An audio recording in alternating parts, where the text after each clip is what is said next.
하나님의 크신 은혜와 평강이 오늘도 여러분의 삶의 자리마다 충만히 마시길 기원합니다. 기도하겠습니다. 하나님 아버지 주신 하루를 하나님의 말씀을 붙들고 살고자 오늘도 말씀 앞에 섭니다. 겸허하게 말씀을 통해 나를 살피고 하나님의 뜻을 담고 그 뜻대로 살아가기를 다시 결심하는 복된 이 아침이 되게 하옵소서. 오늘도 끝까지 함께 하시기를 원하며 예수님의 이름으로 기도하옵나이다. 아멘. 오늘 보실 하나님의 말씀은 느헤미야 6장 15절로 19절까지입니다. 느헤미야 6장 15절로 19절을 저와 여러분들이 같이 읽겠습니다. 성벽 역사가 52일 만에 엘루롤 25일에 끝남에 우리 모든 대적과 주위에 있는 이방 족속들이 이를 듣고 다 두려워하여 크게 낙담하였으니 그들이 우리 하나님께서 이 역사를 이루신 것을 알미니라.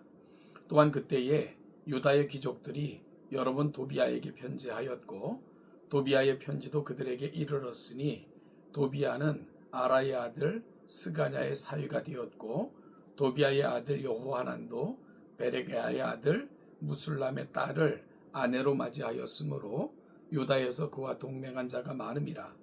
그들이 도비아의 선행을 내 앞에 말하고 또 내 말도 그에게 전하매 도비아가 내게 편지하여 나를 두렵게 하고자 하였느니라. 아멘. 정말 우여곡절이 많았지만 기적적으로 성벽 재건 공사는 52일 만에 완성이 되었습니다. 이 일은 그동안 수없이 이를 방해하고 온갖 모략과 괴계를 꾸몄던 적들에게는 여간 실망스러운 소식이 아닐 수 없었습니다.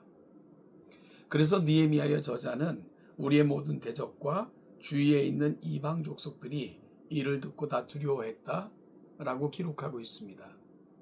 그리고 그 이유를 이렇게 설명합니다. 그들이 우리 하나님께서 이 역사를 이루신 것을 알미니라.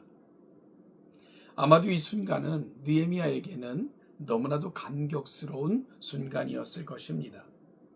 선한 소망을 안고 고국으로 돌아와 성벽 재건을 하나님께서 기뻐하심을 알고는 온 힘을 다해 매진했건만 산발락과 도비아를 필두로 그들을 따르던 그들에게 현혹된 많은 무리들로 인하여 온갖 방해, 핍박, 모략을 견뎌야 했기 때문입니다. 그러나 하나님께서는 결국 이 일을 완성하게 하셨고 이 감격스러운 순간에 서게 하신 것입니다. 사도 바울이 갈라디아 교회를 향하여 선을 행하되 낙심하지 아니하면 때가 되면 이루리라 격려했던 말씀과 같이 느헤미야와 백성들은 이 일이 선한 일인 줄 알았기에 낙심하지 않았고요. 결국은 이 놀라운 하나님의 기적적인 순간 앞에 설 수 있었던 것입니다.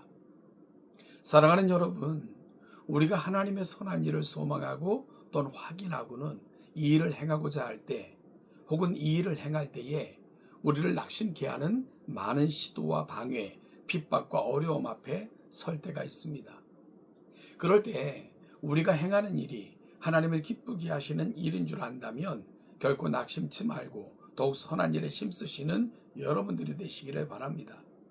그러면 때가 되면 하나님께서 대적들을 놀라게 하시고 두렵게 하시는 방식으로 영광을 받으실 뿐만 아니라 반드시 그 일을 성취하게 하실 것이고 이루실 것입니다. 이어지는 본문은 유대 사회의 뿌리 깊은 불신을 보여주고 있는데요. 바로 도비아의 모습을 통해 이 부분을 분명하게 보여주고 있고 이는 후에 느헤미야에게는 절박하고 시급한 개혁거리를 제공해주는 문제가 됩니다. 느헤미야 본문에서 계속해서 도비아는 암몬 자손의 관리였고 총독이었는데 아마도 유대인 출신으로 추정이 되는데 지속적으로 성벽 재건뿐만이 아니라 유다 사회를 타락시켰던 그런 주범으로 등장하는 인물이 도비아입니다. 그는 예루살렘을 재건하려는 느헤미야의 노력을 방해하도록 암몬 사람들을 선동했습니다. 그는 호론 사람 산발랏과 아라비아 사람 게셈과 함께 책략을 써서 느헤미야와 회담을 갖고 싶어하는 체하면서 베냐민 오노에서 만나자고 그를 초대했는데요. 4번이나 요청했지만 느헤미야는 그의 의도가 무엇인지를 알았기에 지속적으로 거절했습니다. 여러분, 이들의 목적, 만나자고 한 것은 화해와 화친을 목표로 한 것이 아닙니다. 예루살렘 성벽 복구가 완료되지 못하도록 또한 이 일을 계속 추진하는 느헤미야를 죽이고자 하는 악한 의도에서 느헤미야와 계속적인 만남을 시도했던 거죠. 우리가 이 도비아에 대해서 살펴보면 표면적으로는 정치적인 목적으로 유다 지도자 스가냐의 딸과 결혼했고요. 그의 아들 여호하난을 또 다른 유대 지도자 무술람의 딸과 결혼시켰습니다. 이로 인해 그는 어떻게든 유대인들을 이용하여 느헤미야에게 편지를 보낼 만큼 충분한 유다인 연합을 확보하고 있었던 인물입니다. 게다가 도비아는 대제사장 엘리야십과 관계를 이용했는데 엘리야십의 손자는 산발랏의 딸과 결혼을 하게 됩니다. 그는 새로 건축된 성전에서 사업을 할 수 있도록 성전 창고를 자기에게 임대해 달라고 엘리야십에게 설득했습니다. 이 창고들은 이스라엘 자손이 바치는 소재물과 향과 성전 기물들과 성전 일과 성전 일꾼들의 11조인 곡식과 세포도주와 기름을 보관하는 곳이었습니다. 실로 중요한 장소였는데 대제사장은 이 장소를 도비아에게 임대했던 것입니다. 이로 말미암아 도비아는 성전의 모든 기물과 재물을 마음껏 이용할 수 있는 참 악한 일을 도모할 수 있는 그런 계기를 갖게 된 것입니다. 우리는 후에 느헤미야가 잠시 예루살렘을 떠났던 것을 알게 되고요. 그러다가 이러한 소식을 듣고는 다시 유다로 돌아올 수 있도록 아닥사스다 1세에게 청하여 예루살렘으로 돌아와서는 그는 도비아의 모든 물건을 성전 방 밖으로 내던져 버리고 그 방을 깨끗이 하고 원래 있던 모든 것을 다시 제자리에 들여놓는 이런 개혁을 느헤미야가 후에 단행하게 됩니다. 이만큼 도비아는 유대 사회 귀족들과 결탁해 온갖 만행을 저질렀고요. 유다 사회를 타락시킨 대표적인 인물이 도비아인 것입니다. 또한 도비아의 모습은 당시 유대 사회 종교인들이 얼마나 타락했는가 하는 것을 보여주고 있는 단면이기도 합니다. 오늘 본문에서도 도비아와 결탁한 유대인들은 도비아의 선행을 느헤미야 앞에서 떠벌렸고요. 또한 느헤미야의 말을 모두 그에게 고자질하듯 전달을 했습니다.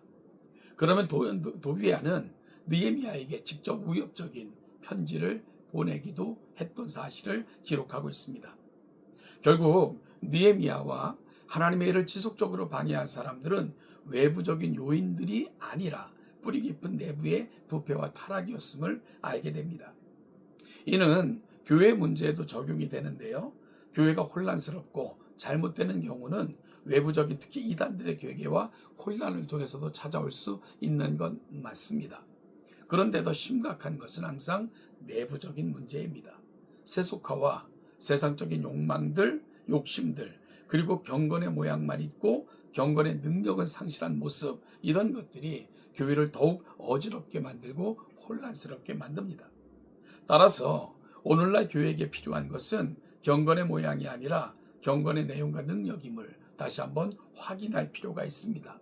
진정 하나님의 거룩한 은혜가 머무는 교회, 이것이 바로 교회의 힘이고 세상과 대항할 수 있는 유일한 근거인 것을 꼭 기억하는 이 아침이 될 수 있기를 소망합니다. 여러분, 그럴 때 오늘 느헤미야와 백성들을 통해 이 놀라운 일을 이루셔서 그의 대적들을 놀라게 하시고 두렵게 하신 하나님은 여전히 우리를 통해서 세상을 놀라게 하실 것이고 두렵게 하실 것이고 하나님 살아계심을 우리를 통해 드러내시고 보여주실 것입니다. 하나님께서 행하시는 일을 통해 대적들을 놀라게 하며 하나님께는 영광을 올려드리고 세상으로 살아계신 하나님을 볼 수 있게 만드는 교회, 오늘 느헤미야를 묵상하면서 우리 동천의 꿈이 될 수 있기를 간절히 소망합니다. 오늘도 살아가는 삶의 자리마다 하나님의 은총이 여러분과 함께 하시기를 주님의 이름으로 축복합니다. 아멘.